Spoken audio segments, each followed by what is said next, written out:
All right, so you're a root beer guy, huh? I'm very much a root beer guy. Yeah. Now, what's your favorite root beer? What brand? Have you ever had Bundaberg's root beer? I have not. It's very good. Well, I'm gonna have to try it because I've never heard of that. So, with that, Gavin Leue, welcome Yes. to the show. Thank you.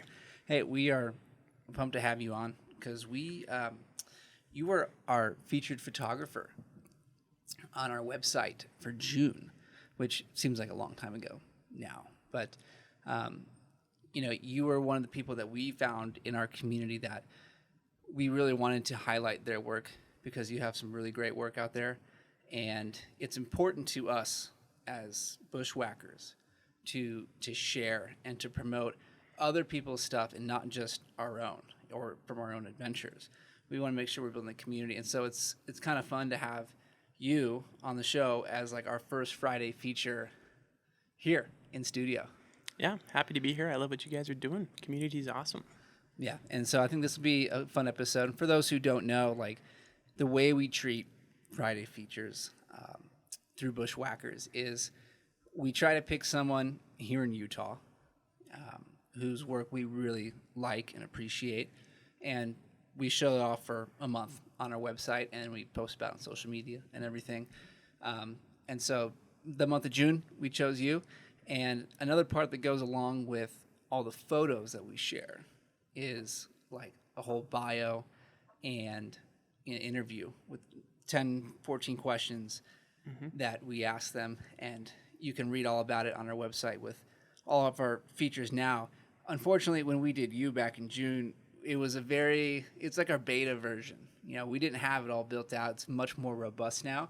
So it'll be a good chance to go through a lot of this with you because people haven't actually gotten to hear or read your answers on this stuff. So it'll be kind of fun to actually go through this. So first things first, we always like to start out, who is Gavin Leue? Where'd you come from? How'd you get to this point? Definitely. Yeah, Gavin Leue. The name is French, in case anyone was wondering. French. Yeah, so I got some French heritage in there. You could say I'm posh. I'm about it. Let's see, a little bit about me. I grew up in Orem, Utah, so not too far from here, maybe a 35-minute drive. And yeah, I've been here my whole life. I love it here. It's my favorite place in the whole world. And yeah, I've been to through 4 different schooling systems. I've done homeschool, done private school, public school, charter school, all the good things. So that's kind of a weird fact about me that a lot of people don't know. And yeah, I've been doing photography for 5 years now. It's a blast. Super love it. I'm happy doing it. Nice. You've been around, and that's cool. I understand you've also done a mission, correct? Yeah. Tell me a little bit about that mission. Yeah, so I served in Tempe, Arizona, which a lot of people don't know. That's right next to Phoenix. But yeah, and it was super cool, super, super hard. The day that I got off the airplane and met my mission president, I had just come from Utah in the middle of December. It was 32 degrees and snowing when I left, and it was 72 degrees when I arrived in Arizona. And I got off the airplane wearing a full suit, and I was roasting alive. And so I shook my mission president's hand and I said, "Man, it is hot here." He said, "Yeah, Elder, get used to it because we go through hell so others don't have to." And I was like, "Oh, okay, great." And so that's what I had to endure through for 2 years. But it was really awesome. It was an awesome experience. I met my wife on my mission, and yeah, it was an awesome experience. And how long ago was that? I got home a year and a half ago. Actually, 2 years ago now that I think about it. Gotcha. And if I remember correctly, you're 21? 22. 22, okay. Yeah. So really not that long ago. That's a cool experience to have at that young of an age. I remember growing up, we being non-Mormon myself, we don't have things like that. We just go to college and that's it. Whereas you guys will go out and serve missions for 2 years, and it could be places that, are like Tempe that are not all that far away. But, I know someone who went out to South Korea, which is, that's far. It's insane. And to be there for 2 years in a place you have no idea, in a language you don't speak, that could be a totally different experience. I mean, do you wish sometimes that you could have gone to a place like that instead of Tempe? Not that there's anything wrong with Tempe. No, yeah. Yeah, it's definitely half and half. A lot of me, I'm super grateful that I went to Tempe because it's so close. The culture shock wasn't too bad, and I didn't have to learn any second language or anything, which made the work so much easier. But then there's that other half of me that wish I had gotten that foreign experience and wishes that I had learned another language just because I think that'd be awesome to have now. But I think definitely, I mean, like I said, the mission was a really hard experience for me as it was, and I didn't have to learn a language or go through serious culture shock or anything like that. So I think I'm actually pretty grateful that I didn't have to go anywhere too foreign or learn any foreign languages. But yeah, it was a really cool experience just being able to communicate with the people that I met and yeah, just kind of express myself as thoroughly as I could in that scenario, if that makes sense. Yeah, that's great. And it's something that I think those kind of experiences are something everyone should try to have at some point. Obviously, not everyone's Mormon's going to go on a mission, but you can do that yourself if you really wanted to. I mean, you could go out somewhere. You could spend at least an extended period of time in a new place. That's, like I said, a lot of what going to college is like for a lot of people. They leave home for the first time and they're on their own. And I think there's a lot you can learn from that. Is there anything in particular that like you came away with after your mission going through that whole experience? Yeah, so I think going on a mission was the first time that I lived on my own technically, or I lived with roommates. It was the first time I'd ever lived with roommates and had to learn how to deal with other people and learn with or deal with their habits and the way that they handle their food or the way that they clean their room and stuff like that. So yeah, it's just a really good experience learning how to live with somebody else and kind of deal with somebody else's habits and just kind of get used to, I don't know what the word is or the phrase I'm looking for here, but kind of just get used to accommodating for somebody else as well. I think it was really good preparation for my marriage, and just for the rest of life too. I think I grew up and learned a lot of valuable things and matured a lot while I was on my mission. Yeah. And did you do anything with photography during your mission at all? Yeah, I did. So COVID hit in like the middle of my mission. So for a decent amount of time there, we actually had to stay inside. And we weren't allowed to go outside and proselyte, talk to people on the street, or knock doors or anything like that. But we kind of shifted our focus to social media.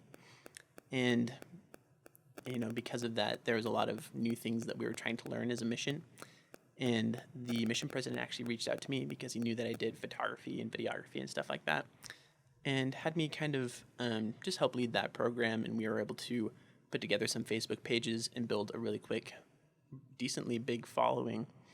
So yeah, and I focused mostly on video myself. I made like a super short 13-minute documentary, I think, while I was on the mission, just about another missionary, and it was super fun. And yeah, so it was really cool. I got to use a lot of those skills that I have on the mission, and I'm super grateful for that. That's sweet. And so how long were you doing photography before you started your mission? I think I had been doing photography specifically for 2 years before the mission, I believe. Yeah. That was like when I bought my camera. Yeah. And what made you start getting into that hobby?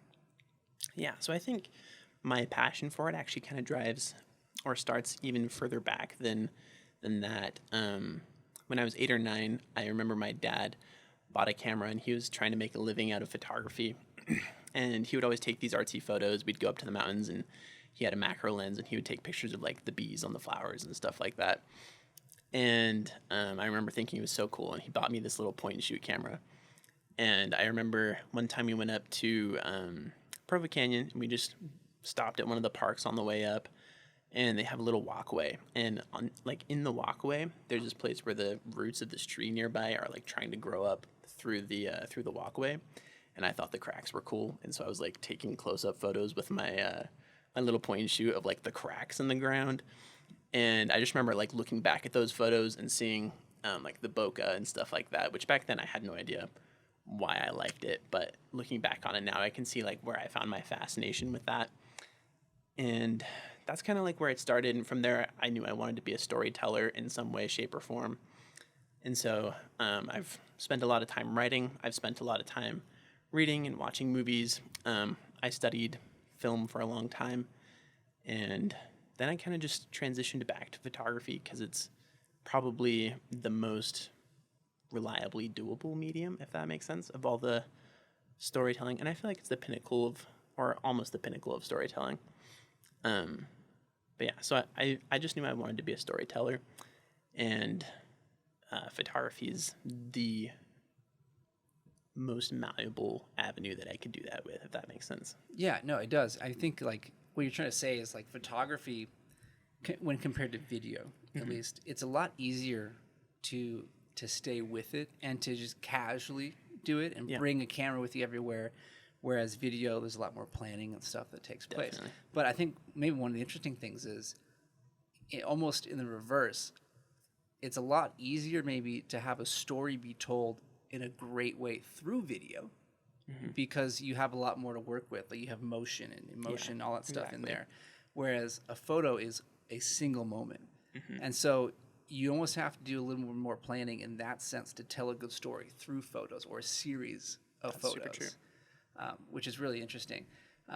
I know you had recently done a series that you posted through Instagram called it was 7 Morning Challenge, right? Yeah, 7 Morning Challenge. Tell me about that and like where you got the inspiration from that and what your purpose was behind that series. Definitely, yeah. So there's a photographer on YouTube. I don't remember his name, but he's Austrian. And he is a film photographer, and he'll go out and do these challenges every once in a while for himself, where he just tries to get up, 7 mornings in a row and just go out and take some photos. And so I remember watching that video and feeling super inspired and just kind of remembering or thinking to myself about how I want to take more photos, but it's just hard to find time to, because I work a 9 to 5 and normally the sun is like setting by the time I get out of work and I got to eat dinner and stuff like that. And so the only time I really had to get out and take photos at that time was before work started, when the sun was like just coming up and I had like an hour or two. So I'd get up super early and I'd go out before the sun rose and try and find a location. I didn't even know where I was going. I just like pick a spot on Google Maps and just go. And so I took a couple photos in the mountains. I took a couple photos in some random dude's field. I was probably trespassing, but it's fine. And yeah, I just go out and like just look, just try and find something and explore. And I challenged myself to do that 7 mornings in a row. And it was actually super insightful, just being able to see that I could make something that I liked consistently on a daily basis if I actually like dedicated myself to that and cut out the time to go do it. So yeah, it was actually like a really eye-opening experience for me. And I think too, a lot of my expectations for photography, especially originally, I wanted to get out and take like vistas, landscapes, like the big grandiose. Right. We all do. Yeah. I mean, it's every photographer's dream, but, I found myself almost feeling depressed that I couldn't get out and do that every day. And so it was eye-opening to get out and just go take photos every day and actually feel pretty happy about the photos that I got, even though some of the photos were like pictures of the soap by like the kitchen sink, Hey, soap can look cool. Yeah, totally. Yeah, and I think like what you're saying there is definitely a lesson or like something that a lot of people need to hear, because a lot of people probably get sucked into this mindset of, oh, I have to go out to some epic location with a huge, amazing view to get a good photo or to get better. But that is absolutely not the case. A lot of times when you're spending time like you did on, 7 mornings in a row, going to a random place that you just thought about going to that morning, with no plan, like that, I think is where you probably develop your eye for photography a lot faster than if you just go to Zion and see all the beautiful landscape that's there. Because in those situations, you can just point your camera anywhere and get a good photo. 100%. But like for what you're doing, you're going to like your local park, you're going to a field, you're shooting a photo of your kitchen sink with soap by it. Like, if you're going to make a good photo out of that and be happy with something, you have to really push yourself and train yourself to see the world in a new way. It definitely comes down to, sorry, I didn't mean to cut you off. No, go for it. It definitely comes down to just kind of like taking time to find the essentials to photography and just like your average day-to-day life. So like with just the soap by the sink, for example, just like finding a creative way to compose that shot and find the ways to, light that shot and just like find the best way to, I don't know, compose the image, if that makes sense. And I think, kind of like you were saying, if you're just in the grandest landscape, then you really can point your camera anywhere and it's going to be an awesome photo. But what would make those photos better is if you are training yourself to recognize compositions in everyday life. And by doing that, you can make those awesome photos even better. Yeah, and I think it also goes to show that when you do stuff like that, you can put photos together or like a series together that actually looks really good, even though like the subjects aren't all that interesting. Because I remember there's a photo in that series of like your hallway looking into your kitchen with your kitchen table. And, I described that, on the podcast here. No one is going to think, oh, that's going to look like an amazing photo. It's like, why would I need to look at that photo? Yeah. But it was actually a really good photo. Like the composition, the edit on it was great. Like you pull it together. And I think that really goes to show like when you can do that, you actually are on a different level than a lot of other photographers because you can take the mundane and make it look really interesting. Yeah, I think that's definitely what I was going for with that 7 morning challenge, is just trying to find the mundane everyday things in life and just figure out how to make that into something special for myself. And because, I don't know, I remember waking up on that morning when I took that shot from my bedroom into the kitchen and it felt special to me, even though it's not special to anyone else probably. And even though it is like compositionally and technically a good photo, it's not a photo anyone's going to hang up in their living room, but it's something that I'm proud of. And now that it's a memory that I look back on and I feel that mood that I felt when I took that photo. And it's just like that early morning vibe. When you just got up before you eat breakfast, before you go out and do anything, and you've just got like that little bit of peace and quiet in the morning.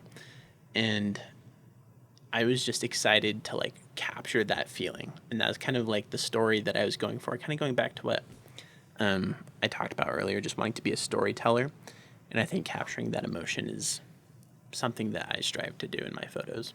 Yeah, it's definitely important, and I think you also touched on another idea that a lot of people overlook, and that is to get into this whole space and to take photos, at least occasionally, for yourself and for your own enjoyment, and not just go find the coolest landscape that you can to show off to everyone. Like, take the time to actually find a shot that you're proud of, even if it's not the greatest shot that you ever had, but one that you will look back on one day like you do with that series. And it's like, this was just like a little, quick thing you did in the morning, but here you are, like, I love looking at that photo. And like that speaks to really, I think, the art behind what we do and what it means to you personally as an individual. And that's really cool. Now, in this whole series, where were you finding inspiration on a day-to-day basis? Not just for the whole series, but like, how did you figure out like what you wanted to do, where you wanted to go, and like what you were really trying to do that day? Mm-hmm. Yeah, that's a really good question. It's a tricky question too. I think a lot of it just came down to kind of sifting through old memories, because everywhere that I went and took photos, almost everywhere, was a place that I had been before, and I had memories that were attached to that place. So like, for example, one of the mornings I went out to this park. It's just a Provo Canyon, and it's not like a super crazy park or anything, but I remember one time when I was a kid, I was there with some of my friends, and the forest next to the park is like pretty dense and pretty big. And I remember running out there with them, and we had like toy swords, and we were just playing like Lord of the Rings in the woods. It was so cool. It was like one of my favorite memories from my childhood. And I remember waking up that morning and just trying to think of a location. And I was like siphoning is not the right word, sifting through my memories, just trying to find something that stood out to me as like an interesting location. And so I remembered that memory of me just playing Lord of the Rings with my friends in the woods. I was like, that place is cool. I'm going to go there and take some photos. And so, yeah, I mean, I just drove out there. It's like a 30-minute drive from my house. So I didn't have too much time that morning to like snap any really good photos that I was super proud of. Although I actually am pretty proud of the photos that I got there that day. But it is just kind of the same thing where it's like both of those photos were just me walking through those woods and kind of just like remembering that. And you can totally see in the photos that it's like I edited them specifically to look Lord of the Ringsy, if that makes sense. Even though I'm just like wearing a jeans and a t-shirt walking through these woods, you know? And so it's just kind of something where I reached into my memory and just found those special moments for myself. And I went back to those places, and that's how I found my inspiration to shoot in those different locations, if that makes sense. Yeah, and I think that's one of the cool parts about like maybe it's the power of photography, because same thing with the cracks in the ground with your point and shoot camera. You took that photo a long time ago, and like it's cool looking back on that moment. But like here you are, you played Lord of the Rings in the woods as a kid. Now you went back to that place, and that was like your inspiration for a shot to take now. And 20 years from now, you'll be able to look back on that photo of you finding inspiration from when you were even a kid.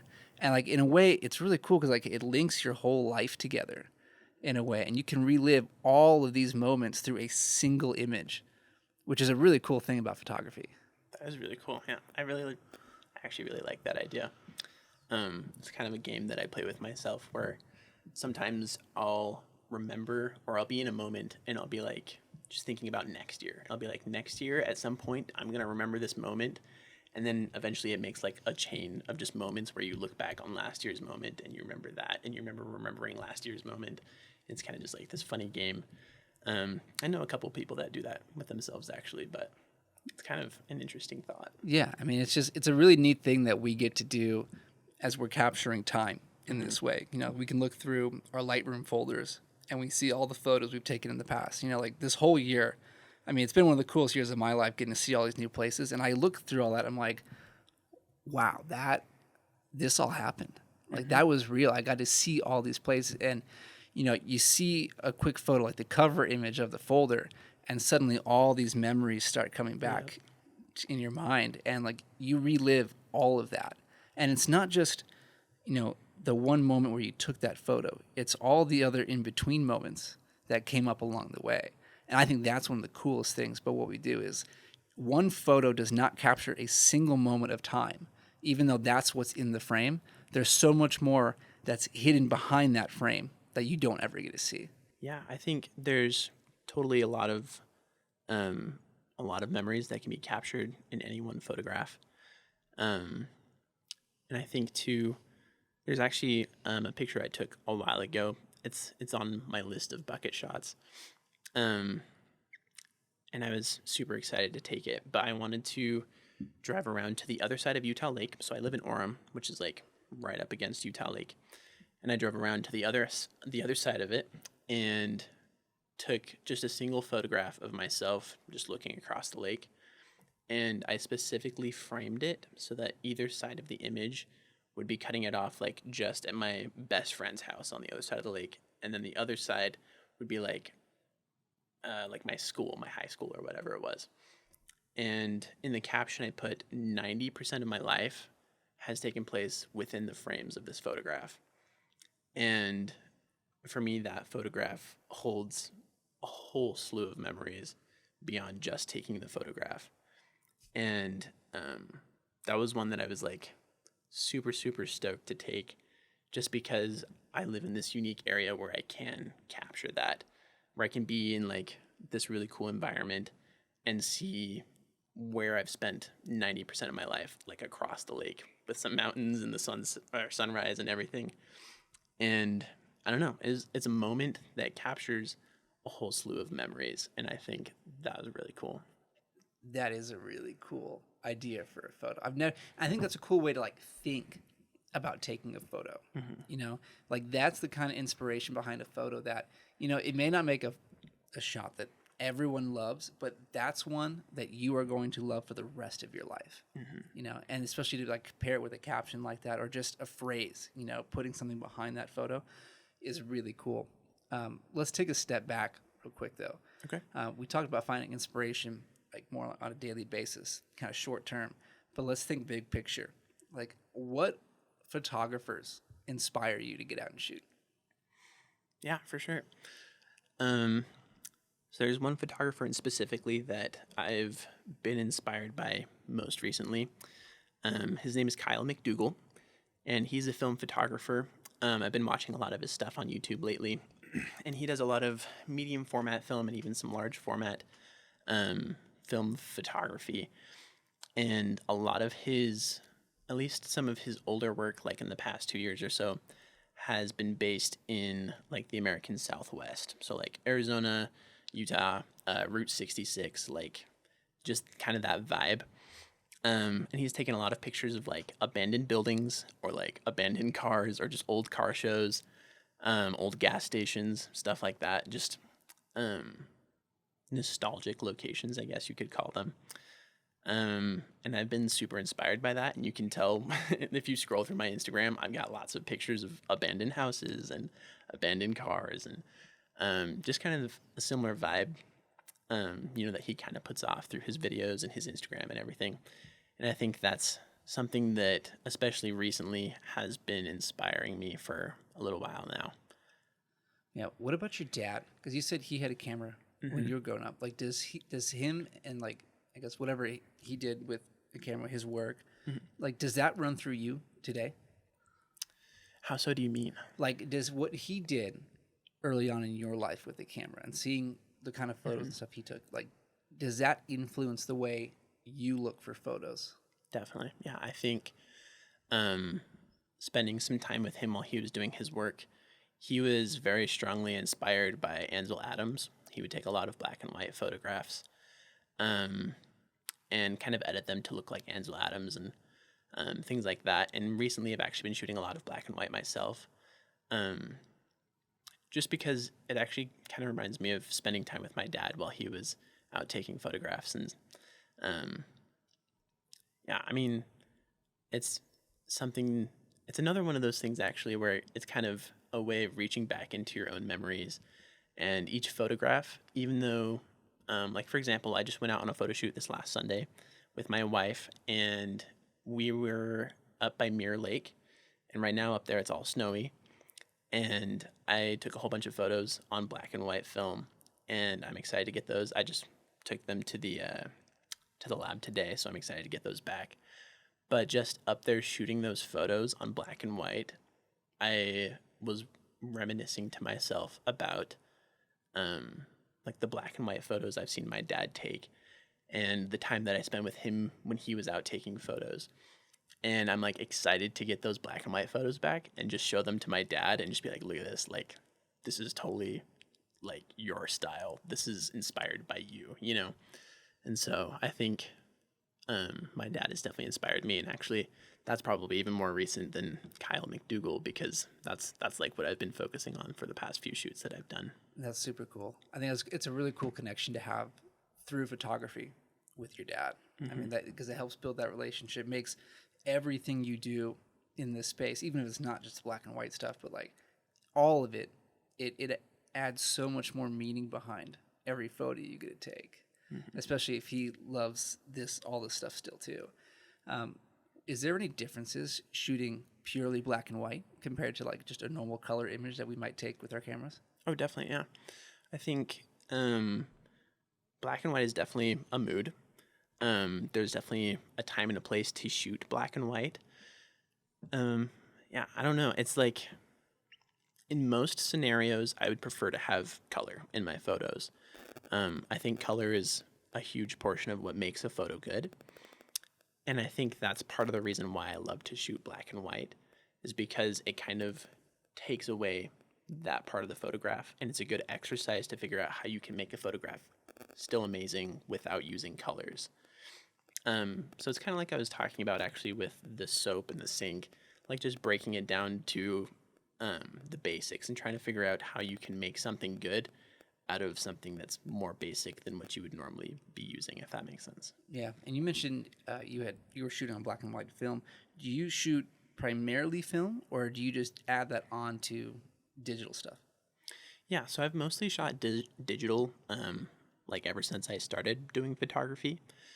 I've shot film here and there during most of the time that I've been doing photography, but I've especially recently been focusing on film more, and I think that's actually partially because of Kyle McDougall and partially because of my dad.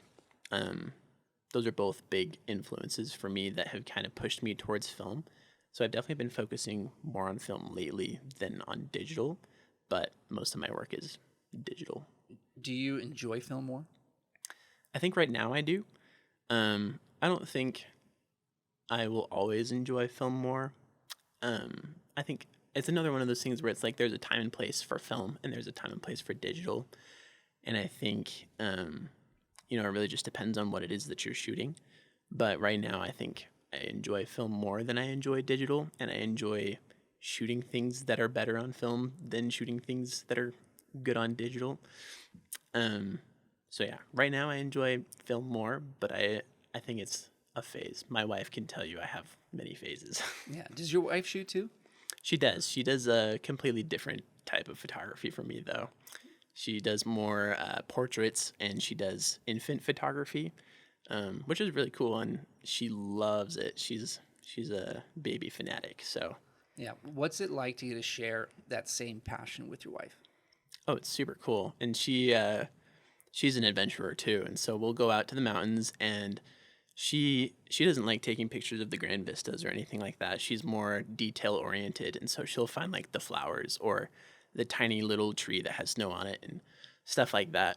So it's really interesting actually to take her out with me on these photo shoots, and she's completely opposite of me, focusing on these tiny details, and I'm focusing on these grand vistas and whatnot. And then we've actually been talking here and there about trying to make like a photo book where it's like one of my photos and it's a vista, and then we've got like a detail shot in the same place from her, and just like put that together. I think that'd be super cool to do with my wife sometime. I think that would be a sweet project. There's a lot of good photo books out there, but like having a specific, I don't know, like connection with someone else doing it that way, but also have that contrast. Mm-hmm. Of like large and small. I think it'd be a really cool way to put together, a product like that. We've been talking about shooting on film. Admittedly, I don't know much about film. I frankly have no interest in shooting film, just the way I roll. But it gets into a good conversation about gear. So let's talk about what your current gear setup is like. Okay. Yeah, so digital, I'm shooting a Canon M50. It's just a little crop sensor camera. Super cute, super compact. I have like this tiny little bag for it. And it's funny because every time I go out on a shoot with these other photographers, they always have a full-size camera bag, big camera, big lenses. And in a way, I'm jealous. I wish I had a big camera and big lenses. I can't afford that right now. But they'll always talk to me about how they're jealous. And they remember when their setup was that small. And now they have to lug around this like 5-6 pound camera and lens. And I mean, I've hiked up mountains with that camera. I've hiked down canyons with that camera.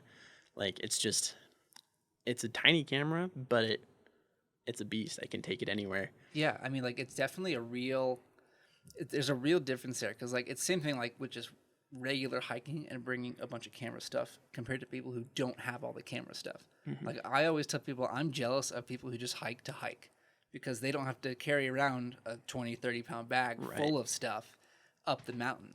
They just have a little backpack, maybe even just a water bottle. And it's like that sounds awesome. But like having a small camera too like that and not the big fancy lenses everyone else does, I think it also just is a testament to the idea that you don't need to have that stuff. If you know what you're doing, there are definitely advantages to having bigger, more expensive, higher quality gear. Definitely. But at the same time, like you just don't need that if you know what you're trying to get and can achieve that stuff. For sure. I think one of the coolest pieces of advice that I've gotten as a photographer is basically just to get good at shooting with what you have. Because if you aren't good at shooting with what you have, then getting bigger and better gear isn't going to make you any better at it. And so I think there is definitely an advantage to having bigger and better gear, bigger and better lenses. And I think, all of those can definitely up your game as a photographer. But if you're not good at shooting, if you can't take good pictures on your iPhone, if you can't take good pictures with a Canon M50, then you're not going to be able to take good pictures with, a Canon 1DX Mark III or whatever. It's not going to happen. Yeah. And why did you decide on the M50 to begin with? Because that was Canon's first attempt at mirrorless stuff. And I personally have the R, which is now the new line of mirrorless cameras that Canon's making. Yeah. But how did you land on the M50? Yeah, so I actually originally started with the Canon M6, which is basically the Canon M50 but without a viewfinder, and that was miserable to work with. It also just had the LCD screen would only flip up and down. It didn't flip out, and so I ended up switching to the Canon M50 because I wanted that viewfinder, and I also wanted the fully articulating screen. Yeah, I guess that's how I landed there. I just wanted something mirrorless and small, and something with those features, and Canon M50 fit all the dockets, so that's what I got. Yeah, I was going to say, it definitely checks those boxes. Yeah. Which is good. Do you think you are getting ready to upgrade anytime soon? I wish I could say I was. I'm currently broke as of the moment. And I'm also on a film kick, so I feel like all of the money that I'm spending on photography is going towards film gear instead of digital gear right now. Which is good because I think in a way that lets you explore a different side of photography and not just stay in one lane. It opens you up to a lot more stuff and probably helps you creatively as well figure out how to shoot things in a new light. Yeah, for sure. I think too, kind of diving into film gear and whatnot, it's a completely different medium, and I think it's helping me learn more about digital products as well. And so I think it's a really good way to just kind of learn about how everything works on a more basic and even mechanical level. And I think that also helps in just making decisions in the future, especially like what kind of gear I'm going to buy. Yeah, and talking about trying to figure out how to get better as we get going in our journey of photography. What exactly are you trying to accomplish? What are your goals in this space? As a photographer? Yes. That's a great question. I think originally my goal would have been to make a career out of it and to kind of grow and become almost like an influencer, like just something or someone that people look to be inspired or to learn something about photography or what have you. And that is definitely a direction that I've pushed in for a lot of my photography career, I guess you could call it. And I think my goals have been slowly shifting over time, especially after like that 7 Morning project and stuff like that, where it's almost been shifting more towards me just doing photography for myself and not worrying too much about whether or not anyone else is going to be impressed with it or if it's going to inspire anyone else. It inspires me, and maybe it'll inspire somebody else, and if it does, that's awesome. But if not, I enjoy doing it. And so I think for me, my goals in the future are to just find projects that inspire me and to just do those, and I'll share them with the world. And if anyone else finds inspiration in that, then that's awesome. And if not, oh well, I enjoyed doing it, Yeah. Is there a bucket list project, like some master project that you want to accomplish someday? I mean, 7 Mornings is good, but I did 50-50 shots, I did 50 of them, Okay, all right. So you got to step up your game a little bit. You gotta one up me. Try doing 50 millimeter shots 50 days in a row. That'd be awesome. That'd be intense. I'll have to talk to Chandler about that one. But back to the idea. Is there a project that you can think of off the top of your head that I want to do something like this? I think a big project I'd want to do, which is actually kind of stepping outside of the realm of just photography. I want to make documentaries. I think documentary photography and videography is like a realm that I'm very inspired by. And I think I would love to make a documentary. I think that's like a huge goal of mine. I also just love like narrative films, films that tell a story. And so I would love to make some short films and whatnot too. And I think both of those are a decent step from the film world into a new kind of realm that's just harder and more planning and takes a lot more skill and things like that.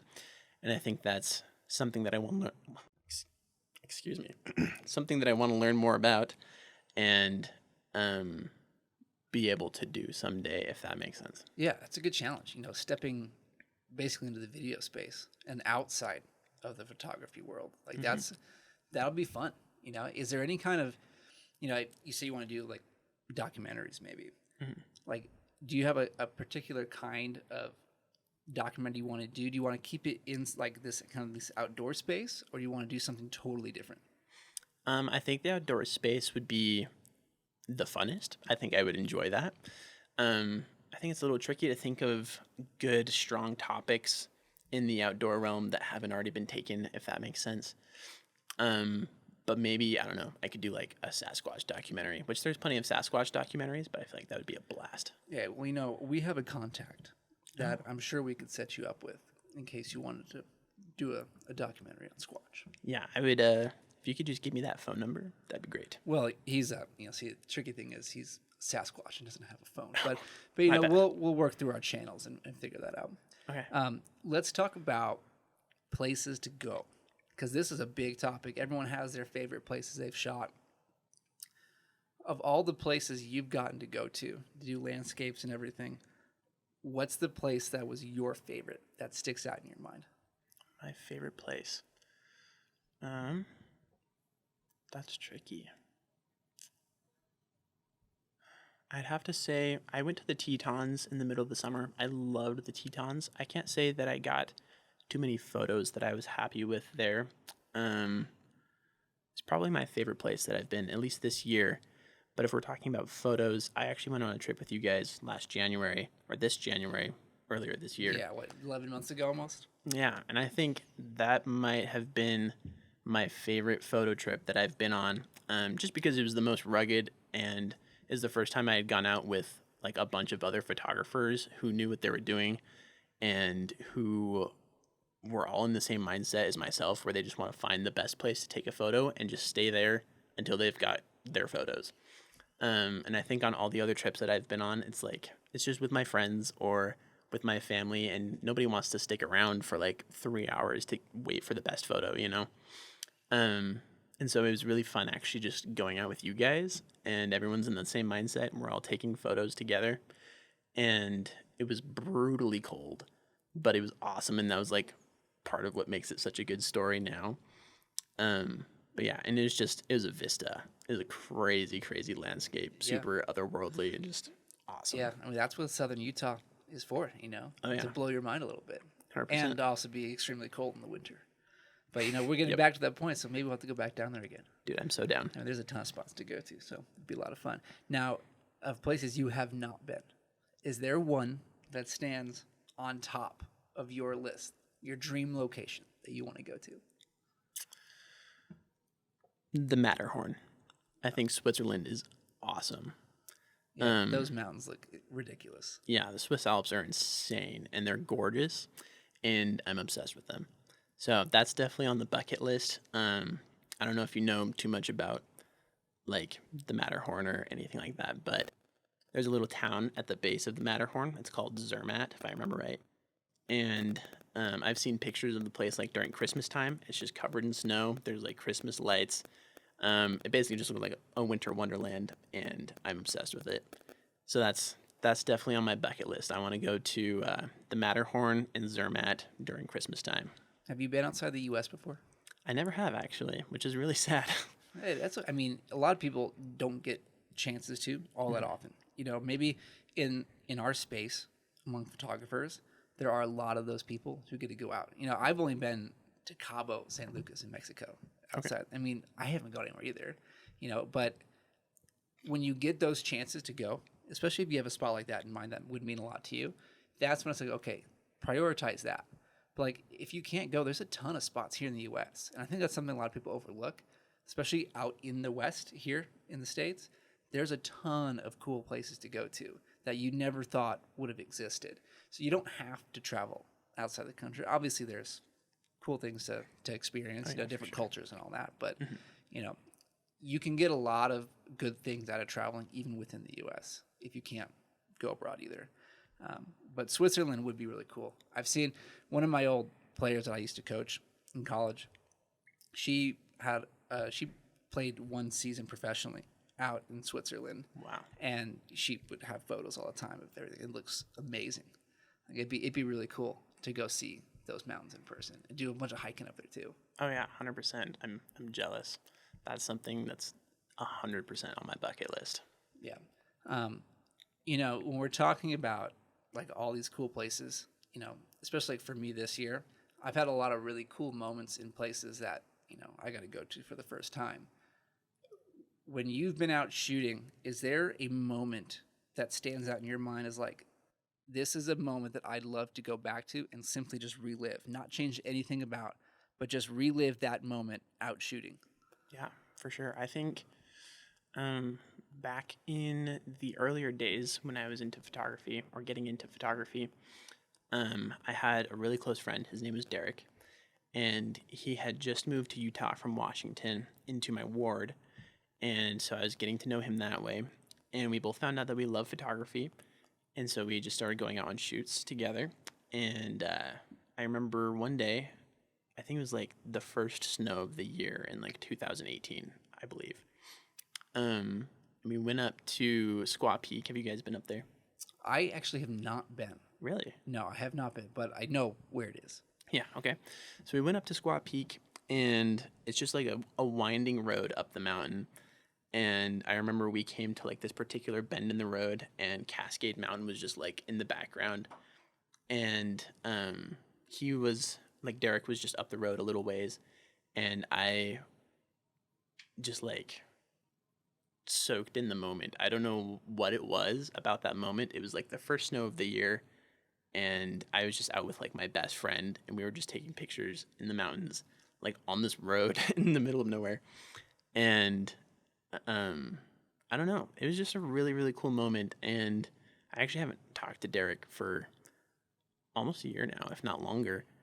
And I don't know. I wish that I did. I need to talk to him more and reach out, and that's, I don't know. The moments that I shared with him were moments that I will never forget. Yeah. Well, hey, there you go. Bush Talk.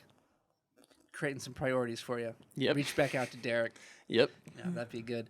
I think we should start maybe trying to wrap this up a little bit here. Okay. But I think something that would be really good for people to hear from you is any advice that you have for new photographers. Because you've been doing this for a handful of years now. You know your way around a camera really well. What could you tell other people to help them kind of either get started or to get over the hump creatively? Mm-hmm, for sure. I think there was a video I watched a few years ago that I thought was really insightful, where when you first start a hobby, you know that you're at the bottom when you very first start and you're just learning about it. And then you get to this point where you've like created your first few things that you're proud of. Like photography specifically, you've created your first few images that you're really excited about and proud of. And you feel like you know everything and like you're the best photographer in the world. And then you continue to learn more about it and you realize how much you don't know, and you kind of come off that high and you almost crash and burn a little bit, and you realize like, oh, like I've got a lot of growth to do and this takes like time and it's hard and I don't know if this is for me. And I definitely remember going through that period and just kind of like feeling burnt out. And since then, it's just kind of been like a slow climb back uphill. And I still obviously wouldn't say that I'm like the expert at photography. You should all come to me and talk to me about photography and I'll teach you everything I know. But like, I definitely know more than I did when I started. And it's like you said, I know my way around a camera. I know how to use it. if there's a way that I want to capture an image, I know that I can do it if I put the time into it. And it's just something where the more I learn about it, the more passionate I get about it. And I'm like on my way back up that hill of learning and feeling confident in myself about photography. So yeah, I guess that advice that I would give is just once you get over that first hump of feeling super confident and you kind of plummet and crash, just keep pushing and you'll work yourself back up that hill. And yeah, I mean, eventually you'll just be confident in what you're doing again and excited about it. Yeah, that's an experience that everyone goes through too. Like, it's not like it's, just you. Like, so many people have that same exact experience. And I think, like, for me, one of the things that helps me at least get through that, and honestly, I don't necessarily feel bad about that anymore, but I think that's largely because I've surrounded myself with so many other photographers, and especially the ones that are really, really good. Like, there's at least a handful of people I can name off the top of my head that when I see their work, when I think about what they do, like, I know they're better than me. And, like, I see their work, I'm like, dang, that's really good. I want to try to do that. Mm-hmm. And so it's almost like inspiration instead of something that brings you down, which I think is probably the right way to look at that situation 100%. When it comes up. Because, there's no reason to get down about not being the best if you've just started, or even if you're halfway through your journey in photography. It's like the whole goal is for you to get better. It's not to compete with other people. Mm-hmm. It's to compete with yourself. And as long as you can get better every day, you should be happy with that. 100%. I think that's totally true. There's this thing that we would teach people on the mission. There's a difference between guilt and shame. And that difference is what you choose to do with it. Guilt is knowing that you've done something wrong and feeling like you're the worst because of it. And shame is knowing you've done something wrong and deciding to change because of it. And you're not going to feel guilty because you're bad at photography, but it's kind of the same thing where you realize that there's room for improvement, and you can either feel bad about that and mope about it, or you can choose to improve. Yeah, I mean, even all the best photographers out there are going to say that they have room to improve too. So there's no reason to expect or to even think that you, who might have just started or are at the beginning of your journey, have arrived. Like, you're always going to have more room to improve. More techniques you can learn, how to figure out editing at a deeper level. Mm-hmm. Like, there's so much you can do with that. But it's just about that continual progress every single day. And maybe it's something like what you're talking about, like switch to film for a bit, totally change it up. Cause like that's something that I went through last year. I was just in a creative funk. I wasn't liking half of what I was taking. And for the most part back then I was shooting on my 24-70 and I decided, you know what, I'm getting rid of this.